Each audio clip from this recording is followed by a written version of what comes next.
Bayangkan sebuah puncak gunung yang tampak tenang, namun angin di atasnya makin menggigit. Siapapun yang berdiri di sana harus cukup hangat, cukup kuat, dan cukup fokus. Dan malam itu Arsenal seolah digambarkan sedang berada tepat di titik itu.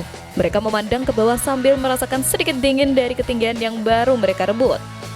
Momentum ini melanjutkan dinamika papan atas Liga Champions yang sebelumnya berubah cepat akibat rentetan hasil dramatis, termasuk naiknya PSG ke posisi kedua dan Real Madrid yang kembali merebut 8 besar. London kembali menyalakan lampu-lampu kebanggaan karena The Gunners resmi mengkudeta Bayern Munich dari puncak klasemen sementara Liga Champions 2025-2026 setelah kemenangan 3-1 di Emirates Stadium dini hari tadi. Kemenangan itu bukan sekedar 3 poin, ia menjadi penanda bahwa skuad Mikel Arteta bukan hanya menanjak tetapi sedang berlari kencang. Sementara itu, dari berbagai penjuru Eropa, papan klasemen bergeser seperti puzzle yang saling bertukar posisi. PSG merangkak ke urutan kedua usai menang 5-3 atas Tottenham. Real Madrid pun akhirnya masuk 8 besar setelah sebelumnya terdampar di posisi 9. Atalanta bahkan melesat dari urutan ke-17 ke posisi ke-10 berkat kemenangan 3-0 atas Eintracht Frankfurt. Liverpool memang dipermalukan PSV 1-3 di Anfield, tetapi mereka tetap aman di posisi ke-13. Sementara Ajax Amsterdam menjadi satu-satunya tim yang belum merasakan kemenangan, menambah daftar masalah klub yang sedang kehilangan gairah liga domestik.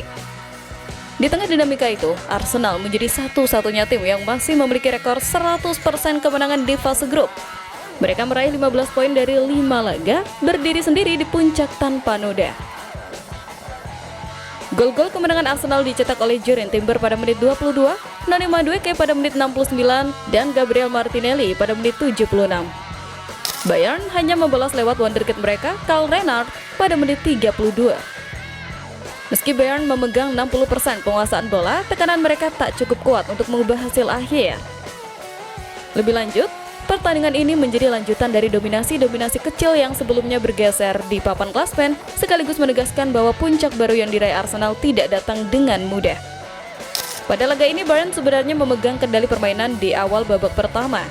Dominasi mereka tercermin dari penguasaan bola dan ritme yang lebih agresif. Namun, Arsenal lewat skema yang lebih efisien, berhasil mencuri gol pertama melalui sundulan Jurrien Timber pada menit ke-22. Bayern kemudian menyamakan kedudukan lewat penyelesaian Lennart 10 menit berselang. Setelah itu 2 gol tambahan Arsenal dari Noni Madueke dan Gabriel Martinelli menjadi penentu kemenangan. Yang paling disorot dari laga ini tentu adalah gol Martinelli yang tercipta akibat blunder fatal Manuel. Sang kiper senior tersebut terlihat berniat memotong bola serangan balik, tetapi timingnya meleset. Martinelli lebih cepat menyentuh bola, mengecoh Manuel, lalu memasukkannya ke gawang yang sudah tak terjaga. Sebuah momen yang membuat pabrik London bersorak dan pendukung Bayern menutup wajah. Laga berlangsung berat bagi Arsenal. Bayern datang bukan hanya dengan nama besar, tetapi juga dengan tempo tinggi dan disiplin struktur. Namun Arsenal menunjukkan ketenangan, bahkan ketika berada di bawah tekanan. Mereka hanya menguasai 40% bola tetapi mampu menghasilkan 12 percobaan dan 8 mengarah ke gawang. Angka yang menunjukkan efektivitas luar biasa.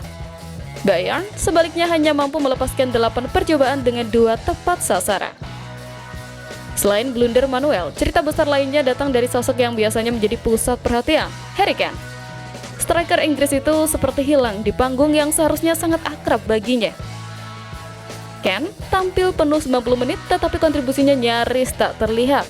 Ia hanya mencatatkan 30 sentuhan sepanjang pertandingan, angka yang pasif untuk pemain selevel dirinya. Bahkan, lebih mengejutkan lagi, hanya 2 sentuhan yang terjadi di kotak penalti Arsenal tanpa satupun percobaan ke arah gawang David Raya. Padahal Harry Kane adalah mesin gol Bayern musim ini dengan 14 gol di Bundesliga dan 5 gol di Liga Champions. Namun di Emirates, ia seolah terisolasi, tenggelam dalam permainan yang lebih banyak berputar di lini tengah. Dominasi Bayern yang mencapai 60% penguasaan bola ternyata tidak membuat mereka lebih berbahaya. Arsenal justru lebih efisien dan lebih tajam, dan itu terlihat jelas melalui peran 2 pemain kunci Noni Madueke dan Gabriel Martinelli. Madueke yang masuk sebagai pemain pengganti mengubah momentum pertandingan, sementara Martinelli menghadirkan determinasi dan keberanian yang menjadi pembeda di lini depan. Gol-gol mereka bukan hanya penentu kemenangan, tetapi juga simbol bahwa Arsenal kini memiliki kedalaman skuad yang sanggup mengimbangi tim-tim raksasa Eropa. Beralih ke berita berbeda terkait transfer pemain selanjutnya. Arsenal musim ini tampak memasuki fase gigi terakhir, fase ketika ambisi tak lagi sekedar kalimat, tapi mulai diterjemahkan menjadi cek bernilai triliunan. Dan target mereka bukan pemain biasa. The Gunners kini mengincar sekalian dua, Rodrigo dan Vinicius Jr., dua permata paling mahal di etalase Real Madrid. Padahal Arsenal sedang dalam kondisi manis, tak terkalahkan di Liga Champions, nyaman memimpin Premier League, dan Leandro Trossard sedang tampil sekejam pemain yang merasa karirnya baru dimulai. Tapi seperti perumpamaan klasik, kalau sudah punya mobil bagus, bukan berarti tak kepikiran ganti yang lebih kencang. Rumor yang beredar menyebut Arsenal telah membuka pembicaraan internal untuk Rodrigo dengan proposal sekitar 1,36 triliun, angka yang langsung membuat masa depan Trossard terasa seperti kursi yang perlahan digeser dari bawahnya. Minat ini bukan sekedar menambah kedalaman. Arsenal ingin kualitas Eropa kelas berat di kedua sisi sayap, dan Rodrigo menawarkan pengalaman panggung besar, 2 gelar Liga Champions, serta usia yang masih sangat muda. Real Madrid dikabarkan mau mendengar tawaran, apalagi Liverpool juga mengintip peluang.